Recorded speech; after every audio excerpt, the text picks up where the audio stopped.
오늘 옛 언약과 새 언약이라는 제목으로 함께 말씀 생각해 보겠습니다. 우리 지난주에 하나님의 요구라는 제목으로 말씀 함께 나누었습니다. 하나님께서 이스라엘 백성들에게 율법을 주실 때 하나님의 요구는 하나님과 친밀한 관계를 맺고 하나님과 어떤 관계 속에서 하나님의 말씀을 듣고 순종하기를 원하시는 것이지 하나님과 아무런 관계도 없고 어떤 친밀한 관계도 없으면서 그저 하나님께 예배를 드리는 종교적인 의식, 행위 그 자체를 하나님은 원하지 않으셨다는 거. 그래서 하나님은 지금도 우리에게 순종하기를 요구하시지만 그 순종은 하나님과 친밀한 관계 속에서 기쁨으로 자원하는 마음으로 순종하기를 원하시는 것이지 억지로 하기 싫은데 혼날까봐 하나님의 심판이 두려워서 그렇게 하는 걸 원치 않으시고 또 때로는 우리의 사회적인 입장과 지위와 또 체면을 생각해서 종교적인 의식만 치르고 있는 것도 하나님은 원하시는 것이 아니라는 사실을 지난주에 말씀을 드렸습니다. 모세는 지금 두 번째 40일 금식이 들어갔습니다. 하나님 앞에 나아가서 40일, 40야를 있으면서 떡도 먹지 않고 물도 마시지 않고 하나님과 교제의 시간을 가졌는데 말이 그렇지 40일을 금식하고 내려와서 다시 올라가서 또 40일을 금식한다는 게 인간으로서는 굉장히 불가능한 일이죠. 그런데 모세는 이 일들을 지금 하고 있습니다. 40일 동안 떡도 먹지 않고 물도 마시지 않고 어떻게 사람이 그 시간을 보낼 수 있느냐. 모세는 지금 하나님 앞에 있고 하나님과 교제하고 있으며 하나님의 얼굴을 배웠고 하나님의 말씀을 듣는 시간을 지금 갖고 있는 겁니다. 그래서 하나님의 빛, 영광의 빛, 생명의 빛, 하나님의 생명의 말씀, 하나님과의 교제의 시간은 우리의 육체의 모든 영향을 다 끊는다고 해도 우리를 생존하게 하고 움직이게 하고 활력 있게 하는 능력이 된다는 것을 알 수 있습니다. 우리 주님께서 40일을 금식하셨는데 마귀가 와서 그 예수님을 시험할 때 예수님이 하신 말씀이 사람이 떡으로만 살 것이 아니고 하나님의 입에서 나오는 말씀으로 살 것이라 말씀하셨거든요. 근데 그 말씀을 우리가 어디에서 증거를 찾을 수 있느냐? 모세 역시도 예수님이 아니셨지만 모세 역시도 40일을 밤낮으로 금식하면서 떡도 물도 먹고 마시지 않으면서도 하나님 앞에 있을 수 있었고 강건한 모습으로 또 내려올 수 있었던 이유는 역시 사람이 떡으로만 사는 것이 아니구나. 하나님의 입에서 나오는 말씀, 하나님과의 교제, 하나님과의 소통 이것이 우리에겐 더 귀한 생명의 자산이 되는구나. 능력이 되는구나 하는 것을 우리가 알 수 있습니다. 그래서 모세는 지금 40일, 40야를 하나님 앞에 있으면서 이렇게 금식하면서 하나님의 말씀을 이제 듣고 있는 거죠. 그리고 하나님은 모세가 만들어간 두 돌판에 십계명을 또 다시 새겨주셨습니다. 우리가 출애굽기 말씀을 쭉 살펴보면서 하나님은 십계명을 율법을 두 번 주신 겁니다. 출애굽기 20장에 보면 율법을 돌판에 새기기 전에 하나님이 모세에게 율법의 말씀을 주셨고 모세는 그것을 백성들에게 그대로 얘기했습니다. 그때 백성들이 뭐라고 대답합니까? 여호와께서 말씀하신 모든 것을 우리가 준행하리다라고 얘기하죠. 그러면서 언약이 사실 성립이 된 겁니다. 그래서 십계명의 두 돌판은 그 언약을 확정짓는 어떤 그 비문으로 그들이 볼 수 있는 언약의 돌판을 모세가 가서 이제 받아갖고 온 거거든요. 그런데 우리 하나님께서 그 돌판에 새겨지는 문구, 십계명의 첫 번째가 무슨 말씀입니까? 너는 나 외에는 다른 신을 내게 두지 말라라고 말씀하시고 그것을 돌판에 새기신 거 아니겠습니까? 그런데 그 돌판에 하나님의 십계명을 하나님이 친히 새겨주실 때 그 산 아래 이스라엘 진영에서는 어떤 일이 벌어졌냐면 이스라엘 백성들이 아론에게 몰려가서 아론을 흔들어 깨우며 너는 그들 가만히 있지 말고 우리를 애굽에서 인도하여 낸 신을 만들어내라 라고 요구하고 있었다는 거죠. 이스라엘의 이 그 배역함이 정말 이루 말할 수 없는데, 그래서 아론이 우리를 위해 우리를 인도할 신을 만들라라는 그 요구에 굴복해서 금송아지를 만들어서 섬기는 일이 일어난 거죠. 모세가 두 돌판을 가지고 내려와서 그 모습을 보고 그 돌판을 내던져서 깨뜨리고, 그리고 하나님 앞에 이들을 위해 중보하며 간구했지만 하나님이 그들에게 진노하시고 그들을 심판하시는 일이 일어나지 않았습니까? 이스라엘 백성들이 그 모든 일들을 겪고 또 하나님이 죄악에 빠진 이스라엘 백성들과 함께 할 수 없다는 것을 모세가 보여주기 위해서 진영 밖으로 나가서 그 회막을 치고, 모세는 그 회막으로 나아가서 거기서 하나님을 만나는 모습을 통해서 이스라엘 백성들이 자신들이 지은 죄가 어떤 것인가, 이게 얼마나 하나님을 분노하게 하는 것이며 우리가 정말 진멸당해도 말할 수 없는 그런 엄청난 죄를 지었다는 것을 깨닫게 되었죠. 그래서 하나님과의 관계 회복이 이제 이루어진 뒤에 모세가 다시 산에 올라가서, 오늘 본문 말씀은 다시 두 번째 산에 올라가서 다시 두 번째 40일 금식을 하고 10계명을 그 두 돌판에 받아서 내려오는 그런 모습을 우리가 볼 수 있어요. 그래서 맨 처음에 주신 율법, 첫 번째 돌판에 새겨진 그 율법의 판이 깨어진 것은 하나님이 그 돌판을 깨뜨린 것이 아니라 인간이 언약을 깨뜨렸다는 것을 보여주는 거죠. 인간이 하나님과 언약을 맺었으나 인간이 먼저 그 언약을 깨뜨린 것이고, 인간의 불경건함이 드러난 것이라는 거죠. 인간은 율법을 지킬 마음이 없었다. 그것이 드러난 것이 첫 번째 돌판이 깨어진 것이고, 두 번째 돌판을 받았을 때 그들은 그것을 준수할 수 있는 힘이 없다는 것, 무능력하다는 것이 또 드러났어요. 두 번째 돌판이 그때 바로 깨어지지는 않았지만은 이스라엘의 역사 속에서 하나님은 끊임없이 이스라엘 백성들에게 율법에 순종할 것을 요구하셨고, 하나님의 길을 떠나지 말 것을 요구하셨어요. 어떻게 말씀하셨습니까? 율법을 주셨고 또 그 율법을 가르치며 상기시키며 하나님의 약속을 다시 그들에게 가르치고 훈계하는 선지자들을 끊임없이 보내심으로써 이스라엘 백성들이 다시 율법의 요구에 순종하는 길을 선택하도록 하나님은 이스라엘 역사가 끝나기까지, 그들이 멸망하기까지 포기하지 않으시고 끊임없이 선지자들을 보내셨지만, 결국 하나님이 어떻게 한탄하시냐면 이사야 5장 4절 말씀에 내가 내 포도원을 위하여 행한 것 외에 무엇을 더할 것이 있으랴. 내가 좋은 포도 맺기를 기다렸거늘 들포도를 맺으면 어찌 됨인고 하고 한탄하셨다는 거죠.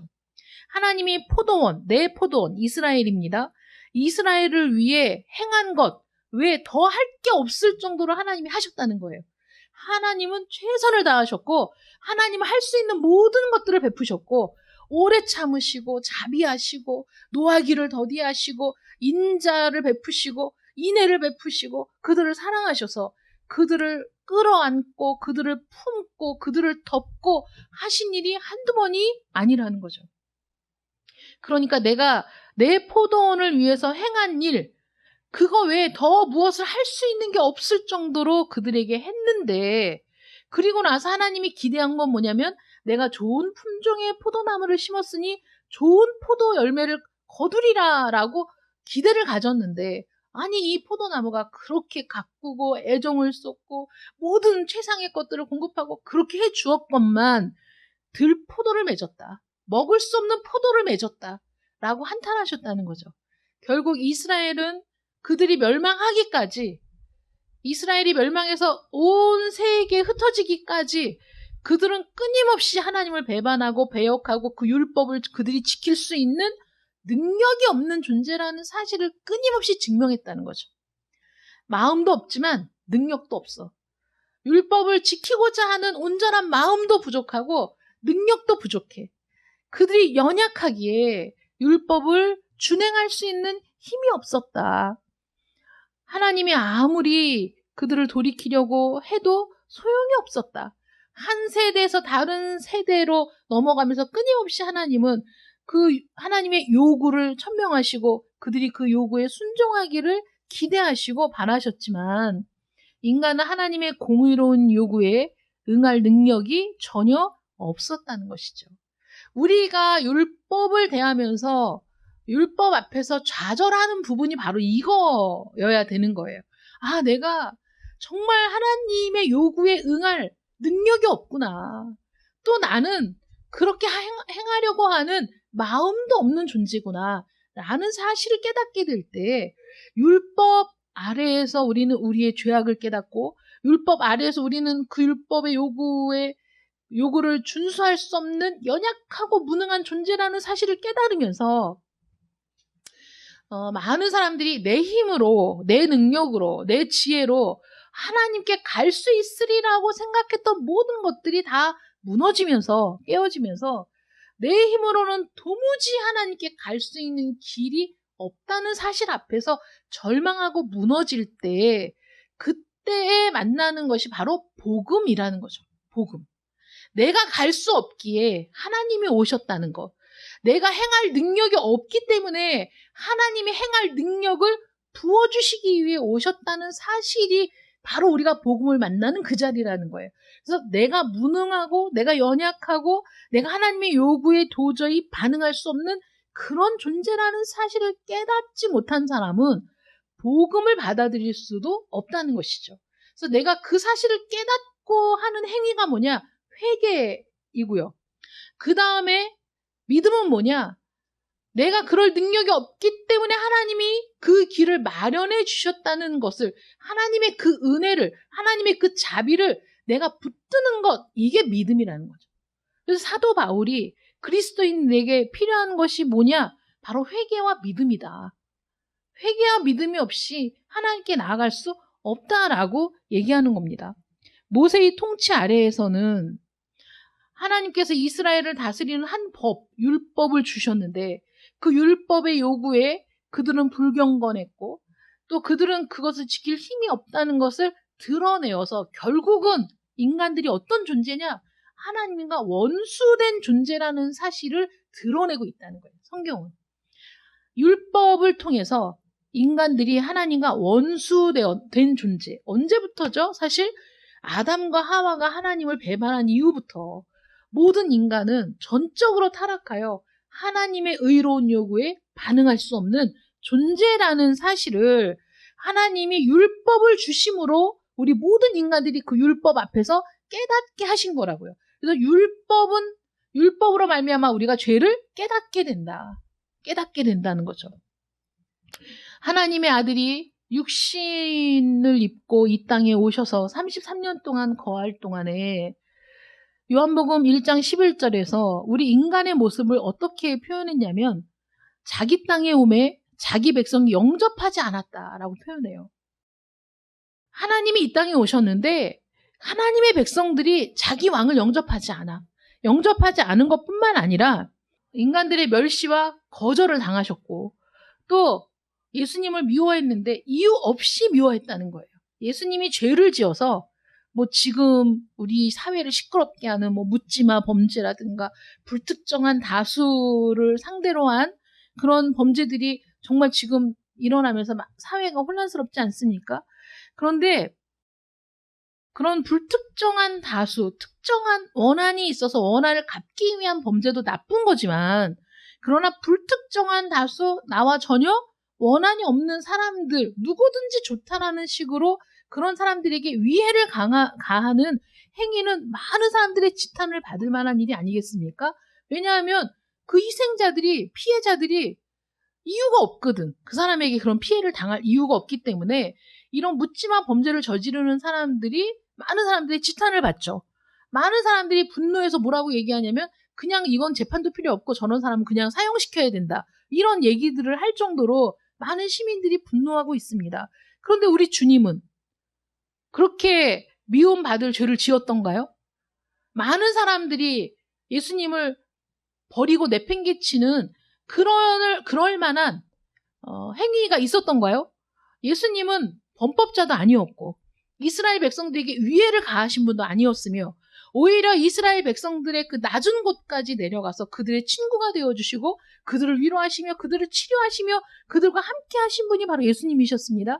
그럼에도 불구하고 그들이 이유 없이 미워했다는 데에 대해서 한 사람이 아니라 한 사람의 막무가내식 범죄가 아니라 온 이스라엘이 단합하여 한 분 예수 그리스도를 미워하고 그를 죽이고자 하고 십자가에 못 박으라고 소리를 질렀다는 것을 볼 때 그들의 모습이야말로 모든 인류가 하나님을 외면하고 하나님을 버린 모습을 그대로 보여주고 있다는 것이죠.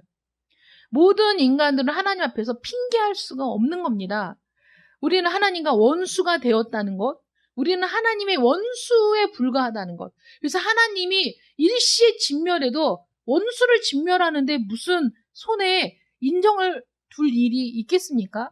그런 상태에 우리가 있다는 사실을 이스라엘 백성들이 우리 주 예수 그리스도께 하신 행위를 보면서 깨달을 수 있다는 거예요. 그들이 왜 그렇게 예수님을 증오했을까? 왜 예수님을 정죄했을까? 왜 저주받은 십자가에 못 박기까지 그들의 분노는 진정되지 않았을까? 우리 주님께서 그의 죽음을 미리 보시고 요한복음 12장 31절에 이제 이 세상에 대한 심판이 이르렀다라고 탄식하셨습니다. 인간의 유예의 기간이 끝났죠.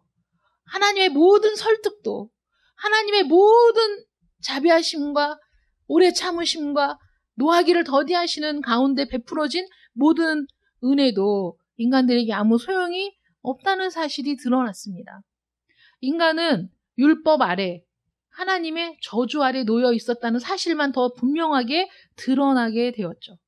그래서 로마서 3장 10절부터 12절 말씀 보면 기록된 바 의인은 없나니 하나도 없으며 깨닫는 자도 없고 하나님을 찾는 자도 없고 다 치우쳐 함께 무익하게 되고 선을 행하는 자는 없나니 하나도 없도다.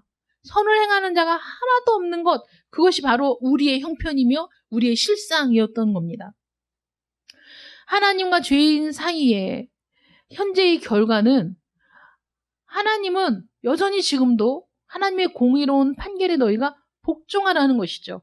하나님의 공의로운 판결 아래 우리는 하나님의 저주와 심판 아래 들어갈 수밖에 없는 존재라는 겁니다. 하나님과 원수가 된 자들, 잃어버린 바 된 자들, 경건치 못한 우리, 연약한 우리, 그런 우리에게 예수님이 친히 당신의 생명을 우리의 죄를 대신해서 하나님 앞에 드린 사건이 십자가의 사건이며 우리의 처지와 형편을 깨닫게 된 자마다 그 십자가의 복음 앞에서 통곡하며 하나님의 은혜와 사랑을 찬양할 수밖에 없다는 겁니다. 이것이 새 언약이죠. 옛 언약은 율법을 통해 하나님의 통치, 하나님의 나라는 어떻게 다스려지는가를 보여주는 것이 십계명을 통한 하나님의 율법, 그 첫 언약, 옛 언약이라면 이제 그 언약을 준수할 수 없는 우리의 모습, 그 언약을 준수할 마음조차 없는 우리들, 끊임없이 실패하여 결국 우리가 하나님과 원수되었다는 것을 보여줄 수밖에 없는 우리를 대신해서 하나님이 친히 우리에게 내려오셔서 우리의 모든 죄악을 대신하여 하나님의 진노를 잠잠케 하고 우리의 죄값을 다 지불하시고 그래서 값없이 하나님의 은혜 속으로 들어갈 수 있는 길을 열어주셨어요. 우리의 유일한 소망이 되어주셨습니다.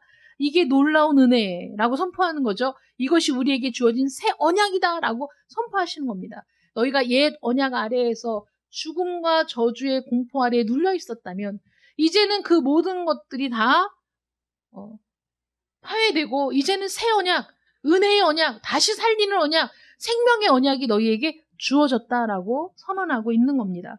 그래서 오늘 우리에게 이 새 언약을 통해 요구하십니다. 회개하고 돌아오라고, 회개하고 믿으라고 우리에게 요구하는 거예요. 그래서 많은 사도들이 복음을 전할 때, 베드로가 복음을 전할 때, 바울이 복음을 전할 때 그들이 그 말씀을 듣고 회개하며 구원 얻는 역사가 그 당시에 3,000명이 5,000명이 회개하고 주께로 돌아오는 일들이 일어났던 것은 이 새 언약의 선포를 통해서 그들이 자신들의 모습을 깨닫고 하나님과 화해하는 것만이 자신들이 살 길이라는 것을 발견하고 그리스도의 의를 힘입고 붙잡게 된 사건이 바로 3,000명이 회심하고 돌아오고 5,000명이 회심하고 돌아온 놀라운 사건이었다는 것이죠.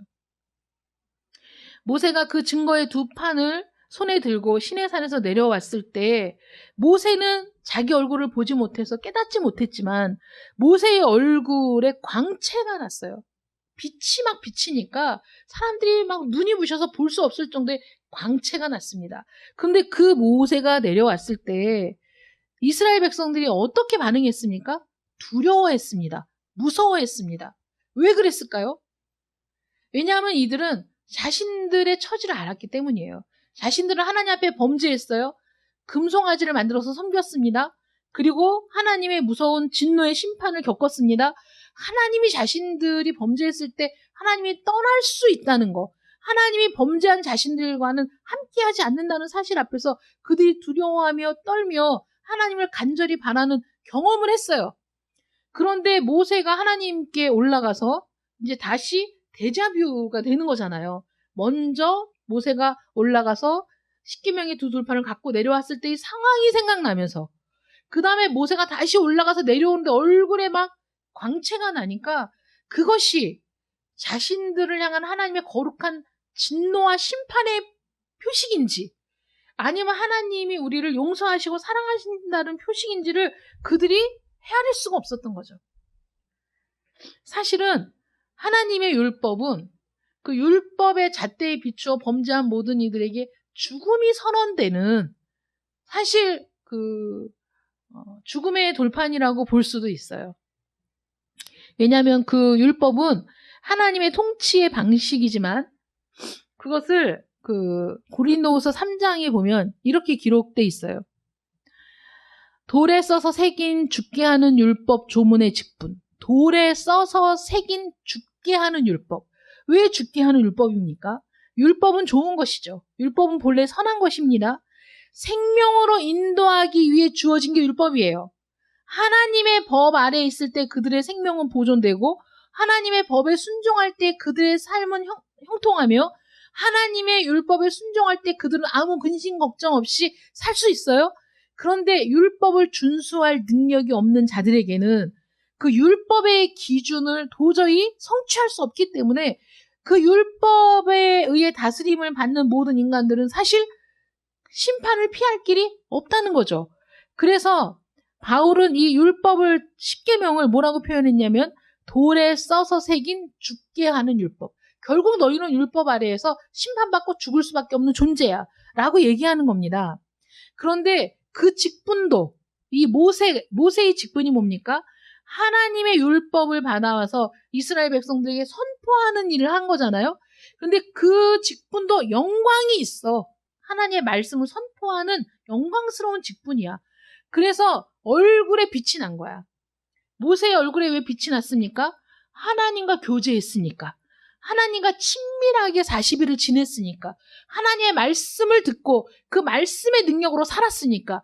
하나님의 생명으로 살았으니까 그 하나님의 빛이 그에게 스며들어서 그가 산에서 내려왔을 땐 그 하나님의 영광의 광채를 반사할 수 있는 그런 상태가 되었던 거죠. 자기 스스로 빛을 내는 것이 아니라. 그래서 이 모세의 직분도 이렇게 영광스러운 직분이었는데 이스라엘 자손들은 모세의 얼굴에 그 영광은 없어질 영광이죠. 자기가 스스로 빛을 내는 게 아니었기 때문에 시간이 지나면 없어질 영광이었지만 이스라엘 백성들은 그 얼굴을 주목하지 못했어요. 그런데 하물며 영의 직분은 더욱 영광이 있지 않겠느냐? 영의 직분. 어떤 직분입니까?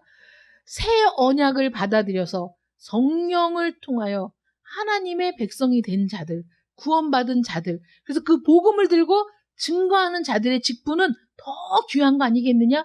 더 놀라운 거 아니겠느냐? 더 영광스럽지 않겠느냐? 그러면 우리가 복음을 들고 만방에 선포하는 자로 나아갈 때 우리는 모세보다도 더 얼굴에 광채가 나고 빛이 나며 내 안에 있는 예수 그리스도를 통하여 내가 예수 그리스도와 관계가 있는 사람이다. 친밀한 사람이다. 나는 예수와 함께 있는 사람이다. 라는 것이 드러나야 되지 않겠습니까? 사도들은 그런 능력을 발휘한 자들이고, 사도들은 그 영광을 드러낸 자들이며, 사도들은 그 영광을 선포한 자들이 바로 사도들이라는 거예요. 율법의 조문을 선포하는 직분은, 그 영광은 일시적이지만 하나님의 성령으로 말미암는 직분의 영광은 그리스도 안에서 영원할 수밖에 없죠. 왜냐하면 그리스도가 영원하신 분이니까. 그 영원하신 주께서 나와 함께 하시니까. 그 영원하신 주께서, 스스로 빛을 내시는 주께서 나와 함께 거주하시니까. 여러분 생각해 보세요. 모세는 40일 동안 하나님과 함께 있다가 내려왔을 때 얼굴에 광채가 났어요. 예수 그리스도도 변화산에서 변화되셨거든요. 그런데 그분의 옷의 희기가 이루 말할 수 없어요. 광채가 이루 말할 수 없어. 그때 세 제자가 여기가 좋사오니 라고 막 감탄할 정도로 예수님이 그렇게 휘어져서 영광 가운데 변화된 모습을 보이셨어요. 그런데 그 모습은 예수님의 모습이잖아요. 예수님이 누군가의 영향을 받아서 그런 게 아니라 예수님 본래의 모습이며 본래의 영광이시거든요. 그러니 모세의 영광과 그리스도의 영광은 비교할 수가 없는 것이죠. 옛 언약과 새 언약은 비교할 수 없는 거예요. 새 언약이 옛 언약이 잘못된 것이 아니라 옛 언약이 줄 수 없는 생명을 우리에게 준다는 의미에서, 그것이 영원하다는 의미에서, 그것이 우리를 살리는 것이라는 의미에서 우리에게는 더 놀라운 약속이라는 거죠. 이 새 언약이. 예수 그리스도를 통해 우리에게 주어진 새 언약을 통해서 우리 마음엔 생명의 빛이 비춰들고 우리는 영원토록 주님과 함께 거할 수 있는 은혜를 입은 자들이며, 우리의 어떠함 때문에 하나님께 나아가지 못하는 무능력한 자가 아니라 예수가 내 대신 행하신 일로 말미암아, 예수의 능력과 은혜로 말미암아 하나님의 지성소까지 들어갈 수 있는 담력을 얻게 된 자들이라는 사실을 여러분 믿으시기 바랍니다. 우리가 성막에 대해서 할 때 우리 모든 일반 백성들은 뜰은 갈 수 있지만 성소 안에는 들어갈 수가 없고, 제사장들이 성소 안에는 들어갈 수 있지만 지성소에는 대제사장이 1년에 한 번만 들어갈 수 있는 그런 곳이었잖아요. 감히 우리가 들어갈 수 없는 지성소, 하나님의 율법의 무게 아래에서 그 심판의 무게를 견디지 못하는 우리는 감히 들어갈 용기를 낼 수 없는 그 지성소에서 우리 주님은 걸어 나와 우리 주님이 친히 그 번제단에서 자신의 몸을 희생제물로 드리시고, 그리고 우리를 위해 그 성소의 휘장을 찢으시고 지성소의 휘장을 찢으셔서 우리는 누구나 그리스도의 이름을 힘입어 지성소까지 나아가 하나님과 교제할 수 있는 특권을 누리게 되었다. 이것이 바로 새 언약이 주는 영광입니다. 새 언약이 주는 은혜입니다. 우리는 이 새 언약 가운데 있다는 사실을 여러분 믿으시기 바랍니다. 그러므로 여러분들 하나님의 말씀을 듣고 하나님의 말씀을 읽을 때마다 부딪혀오는 율법이 여러분들의 심령을 부수며 죄인임을 고발할 때 우리는 나의 죄됨을 인하여, 나의 죄악된 모습을 인하여 하나님 앞에 회개하며 나를 위해 행하신 그리스도의 은혜를 더욱 굳게 붙드는 믿음의 사람들 되시기를 축원합니다. 새 언약의 영광이 여러분들을 통해 드러날 수 있도록, 새 언약의 영광이 여러분들의 입술을 통해, 여러분들의 삶을 통해, 여러분들의 생각을 통해 다른 사람들에게 그대로 비춰질 수 있도록 여러분들의 삶이 그러한 영광의 직분을 갖고 있다는 사실을 잊지 마시고 믿음으로 더욱 정진하시는 여러분들 되시기를 축원합니다. 기도하겠습니다. 사랑의 하나님 감사합니다. 우리를 불러주시고 우리에게 생명을 주시며 우리의 무능함과 우리의 연약함과 전적인 타락, 그 모든 것들을 인하여서 하나님께 나아갈 수 없는 존재라는 사실을 긍휼히 여겨주셔서 우리 주 예수 그리스도를 통해 하나님께 나아갈 수 있는 길을 열어주심을 감사합니다. 오직 한 길, 예수로 말미암는 그 길에 우리가 들어섰사오니 하나님 더욱 굳게 믿음으로 그 은혜를 붙들고 살아갈 수 있도록 도와주시고 우리가 그 영광스러운 직분을 획득했음을 기뻐하며 우리 주 예수 그리스도의 영광을 드러내는 저희들 되게 하여 주시옵소서. 하나님께서 주신 율법으로 말미암아 우리의 심령이 우리의 죄를 지적하는 그 말씀으로 인하여 고통스러울 때 하나님 우리의 죄악을 깨닫고 하나님 앞에 고백하며 그 모든 죄악을 친히 용서하시기 위해 생명을 내어주신 예수 그리스도의 은혜를 더욱 붙들고 하나님 앞에 나아가는 저희들 되게 하시기를 간절히 원하옵고 예수님의 이름으로 기도드립니다. 아멘.